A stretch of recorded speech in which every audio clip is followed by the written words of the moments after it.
probability question, we need to keep in mind of the following. They say here, a ball contains 3 purple and 6 white balls. A second bag contains 7 purple and 1 white balls. A ball is taken randomly from one of the bags. Calculate the probability of the ball being purple. Then it says here, well, that's a 4-mark question. Well, these are the kinds of questions that need a tree diagram, you see. But remember, as we're going through what we're going through, remember, as I mentioned, right, there's a chapter on tree diagrams only. There's a chapter on Venn diagrams only. So if you need to go through those, you can go through those. So from the get-go, you have to remember that your bag has different balls, right? So it has purple, white. That's for the first bag. The second one has purple and white also. And then it says the ball is taken from one of the bags. Calculate the probability that the ball is a purple one. So the thing is, you have to keep in mind that a tree diagram needs to lay out all possible scenarios. So before you can worry about choosing the purple ball, you need to ask yourself, okay, there are 2 bags to choose from. So in the beginning, you can either choose bag number 1, right? Or you can choose bag number 2. Is that correct? Yeah. Yeah, that's what can possibly happen. However, depending on whatever bag you choose, the chances of choosing the first bag is just 50%, or rather, let's just say 1 out of 2, make life easier. 1 out of 2 bags, 1 out of 2 bags. Perfect. Now, once you choose whatever bag you choose, let's look at bag number 1. Bag number 1 has 3 of, you can either choose the purple ball or you can choose a white one. The chances of choosing purple is going to be 3 purples out of a total of 9 balls. Do you agree? Yes. And then, let's see here. Let's see. Then the other one is purple, white also. For the second bag, it's 7 purple ones. It's 7 out of 9. No, 7 out of what? 8 balls. And then 1 out of the 8 balls. You see? Yeah. So all this being done, right? 1, 2, 3, 4. There's purple, and then the black first one. And there's white, the black first one. Or purple, the second black one, white, the second black one. These are the outcomes, you see. Outcome 1, 2, 3, and 4. So when they're asking exactly the probability of the ball being purple, you have to keep in mind that there are 2 scenarios where you can pick a purple ball. You can pick a purple ball from bag number 1 or bag number 2. So what you need to do is you ask yourself, okay, fine, this is the probability of picking a ball that's purple in bag number 1. This is the probability of picking a ball that's purple in bag number 2. So those probabilities, you need to add them up. The probability of the first one is a half times this number. The probability of the second one, and let me just make it bigger. Go there. Yeah. So this is like a half. And then 3 over 9. This is giving us 3 over 18. This one here is a half.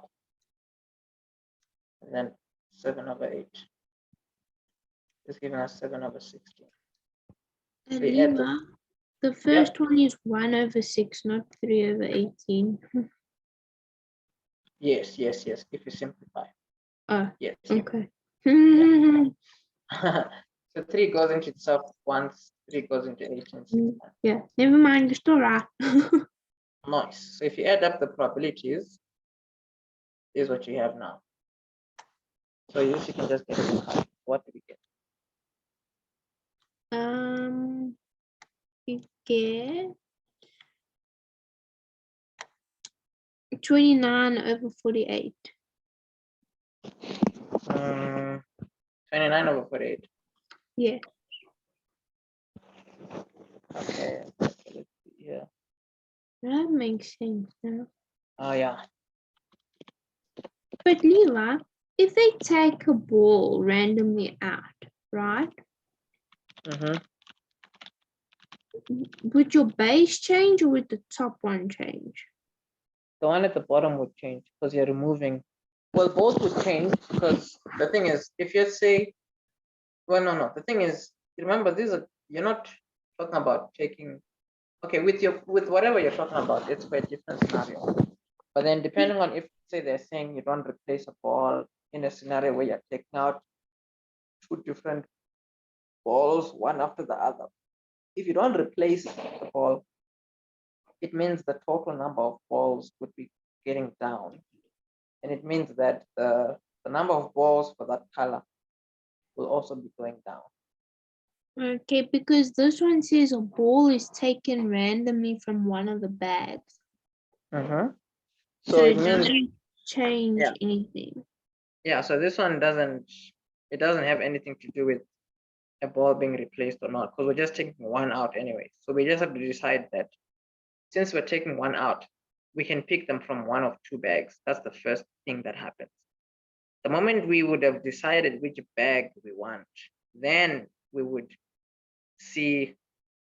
put our hand in the bag, and the chances of getting purple from that bag is 3/9. For the other one, for the white, we said it was, what was the white here? The white here was just 6/9. The purple here was gonna be 7 purple balls out of 8 in total because there's 7 and 1. And then here, white would have been 1 out of 8 because there's 7 and 1. Okay. Yeah. So the questions from this one, right? Was it level 13.2? In 13.2 was next year.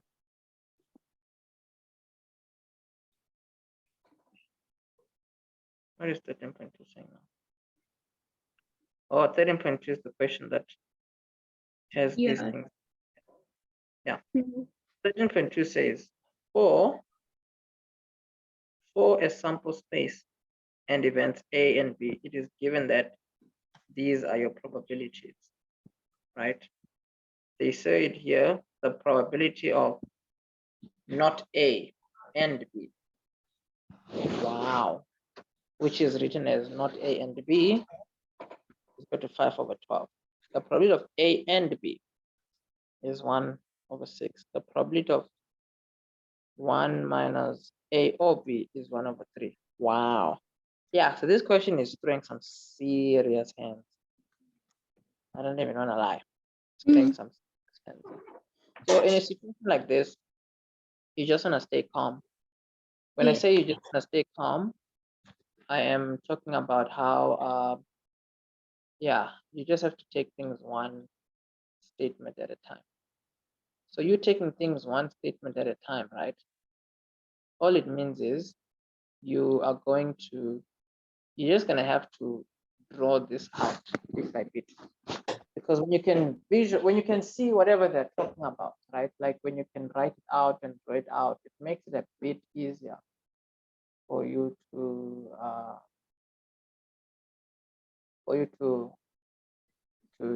do what you need to do. So let's start from here, right?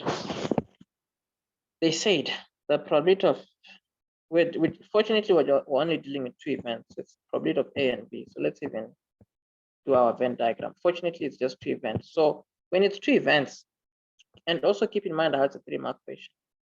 So don't overthink it. Also just remember it's a 3-mark question. What happened was I could draw this, right? But what caught me was whether I was supposed to minus it from the middle one.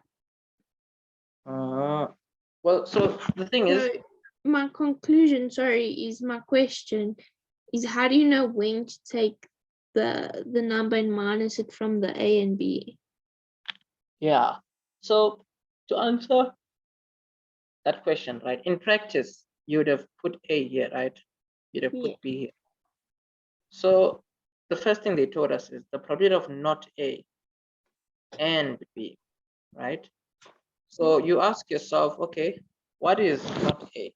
Everything that is not A is out here. You see, this is everything that is not A, because this is everything that is outside the circle. Do you agree? Yeah. Yeah. So they're asking where everything that is not A meets with everything that is B. So we have colored in everything that is not A, right? So what we just need to do now is color everything that is B.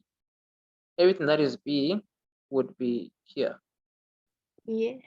So we look for where the lines are meeting each other. The pink lines going down and the yellow lines going to the right.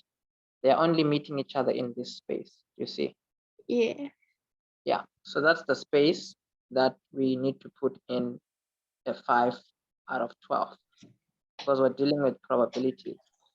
See, so here for this space, the probability of getting something from here, the probability is just 5 out of 12. You see, and then they say the probability of A and B is going to be 1/6. And then now this is where things get interesting, right?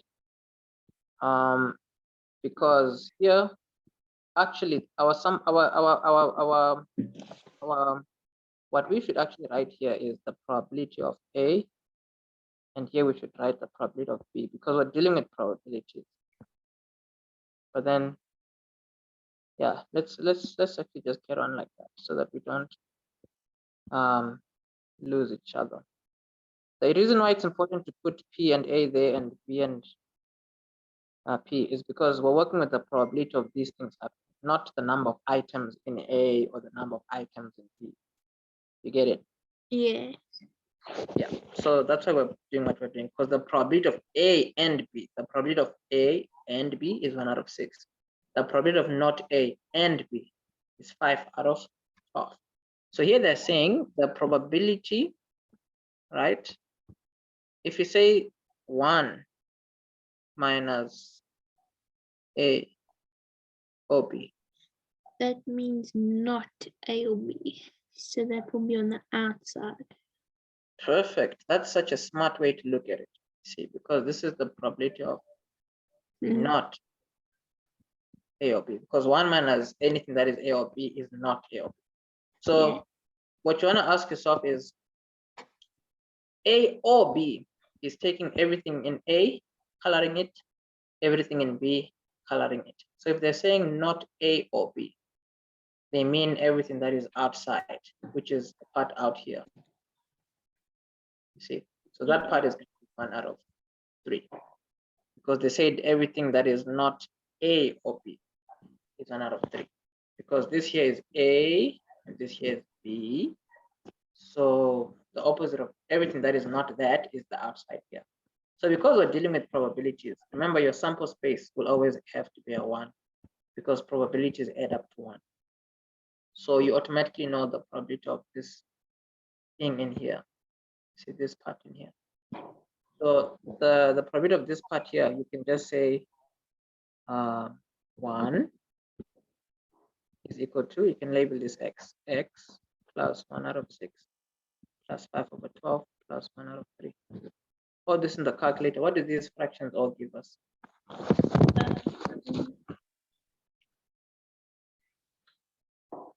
So the final answer should be 1/12. So this is 11/12, and then if you remove it from 1, you can get 1/12. Yeah, so then 11/12. Minus 1/12. Yeah, so that's what you put here. See, 1/12. So with that being done, you can now answer the next one also. Well, this is done. The next one is asking for the probability of A. You see, the probability of A is everything here. You see. Yeah. Yeah. So the probability of A 13.2.1, I mean 13.2.2, the probability of A is going to be the 1 out of 12 plus 1 over 6 there. This is going to give you 3 over 12, which simplified is going to give you a quarter. Where do you get the 2 over 12? There we go. Go to okay. Yeah, to get an LCD. Okay. Mhm. So when they say probability, right? You add them. Now, how do you know when to times them? Well, Because- timesing is like in the previous question. You see, Yeah, because in the previous question you times it, because it's one group you times it, and then with a different group you add it. Yes, exactly, precisely. So you see, this is the probability of one thing and the probability of another thing completely. So the probability of them together you add. Okay. Yeah, because remember, this full circle should give you the probability of A. This full circle should give you the probability of B. This part in the middle should give you the probability of A and B. All three numbers should give you the probability of A or B. Okay, I get it. Because I could get the 1 over 12, but then it was the next question with the 1 over 4 that caught me. So is 13.3 is the next one, right? Yes. So that next question, 13.3, is supposed to be 1 mark. It's supposed to be easy. But I tell you, I can't figure it out. I hear you. I hear you. So 13.3, right, says the following. It says a team of representatives consisting of 4 learners needs to be elected at the beginning of the school year. The learners are chosen from grade 11A, B, and C. One learner from each class is randomly chosen, and each learner has an equal chance to be chosen. The number of learners in each class, 20, 15, 12, and 10. In how many different ways?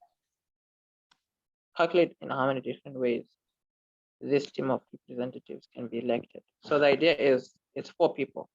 1, 2, 3, 4.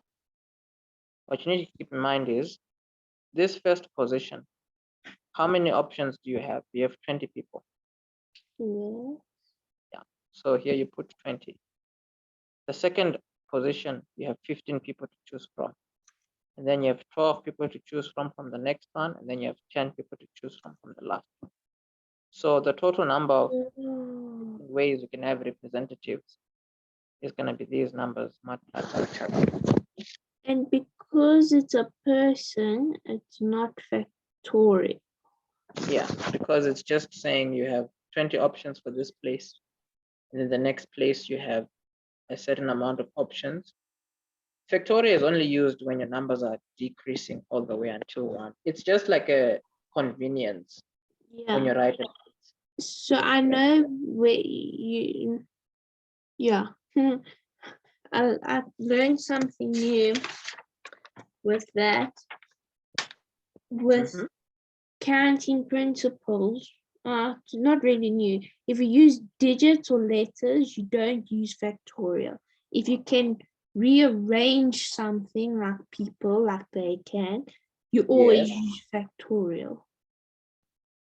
Isn't it? No. Yeah, it says about if your options go all the way to 1, then yes, you can use factorial. Yeah, no, try. Yeah, so 13.4 here says 2 friends, Albert and James, take part in a swimming gala. They are in total 10 competitors and 10 lanes. Only one swimmer is allowed each lane. Well, let's read again. Two friends, Albert and James, take part in a swimming gala. They are in total 10 competitors and 10, yes. Only one swimmer is allowed in each lane, yes? Yeah. All swimmers take part. Calculate the possible arrangements in the starting lineup under the following conditions. So if all swimmers take place, calculate the possible arrangements in the starting lineup under the following conditions. Condition number one, Albert and James are placed next to each other. So what you do is there are 10 lanes. 1, 2, 3, 4, 5, 6, 7, 8, 9, Yeah. 10. So 9 factorial. Yes. So the thing is, since James and Albert is supposed to be together, you make one Yeah. block where they're Yeah. together. And then you're saying there's 1, 2, 3, 4, 5, 6, 7, 8, 9 objects, as you say. Yeah. They can be arranged in 9 factorial ways. Times However, 2 factorial. yes, for James and Albert. Then Do this you, you put in the calculator. You do shouldn't you leave it like. sorry, do you still times it by 1? Because one line is for each person. No, you don't have to times by 1 because remember, timing by 1 it doesn't change what you already have. Okay. That should give you 725760. Thank you. And then this 13.4 and 2 says Albert is placed in the first lane and James is not placed next to Albert. This is important. So the idea is if Albert is going to be placed in the first lane and James is not placed next to Albert, the interesting thing is you have to keep in mind that you always want to work logically with these kinds of questions. So the logic that has popped in mind with this kind of a question is, it seems a bit tricky, right? But then it's a 2-mark question. So with a 2-mark question, you don't overthink it. The logic we can use here is, let's take all the possible options, right? Which is 10 factorial. Do you agree? Yeah. And then we remove, they said here, James and Albert should not be next to each other, right? Yes. Yeah, and then Albert must be in the first lane. So what you can do is those number of arrangements. You can firstly have a total of 10 factorial. Those are all the total number of arrangements. We can remove the arrangements where James and Albert are next to each other because they don't want that. Remember. Yeah. Yeah. So we also then need to remove all the arrangements, right? Where Albert is not in the first lane, because all the arrangements where if you also then remove all the arrangements where Albert is not in the first lane, you will only be left with the ones where he is in the first lane. You get it? Yes. No. Actually, I think this is too complicated. Let's actually make it simpler. Okay. Because the way I was thinking about it was like, nah. I was just processing everything. I was just like, Yeah, same here. It's a 2-mark question, so let's not overthink it. It says Albert is placed in the first lane. So the logic behind that is you can ask yourself, okay, fine, let's have 10 lanes. 1, 2, 3, 4, 5, 6, 7, 8, 9, 10 lanes. The idea is in the first position, we have one option, which is 1%, which is Albert. The moment we put Albert here, right, James should not be next to Albert. So the only scenario where James is next to Albert is if James is here. So what we need to do is we just need to say to ourselves, okay, fine, when one person is put here, we only have 8 options for the next slot because we are only considering the 8 people, excluding James, that can potentially go here. You see? Yeah. Yeah. The moment Albert sits here, the moment another person sits here, 2 people have set or 2 people have chosen. So 2 people are gone, meaning the next lane, we only have 8 options. And then we have 7, 6, 5, 4, 3, 2, 1. That's why they've made this a 2-mark question. See? Yeah. And say 1 times 8 times 8 times 7 times 6 times 5 times 4 times 3 times 2 times 1. So here's your answer. 8 factorial if you want, times 8, which is 322,560. Okay, I get it. I see it. Yep. And it's because it's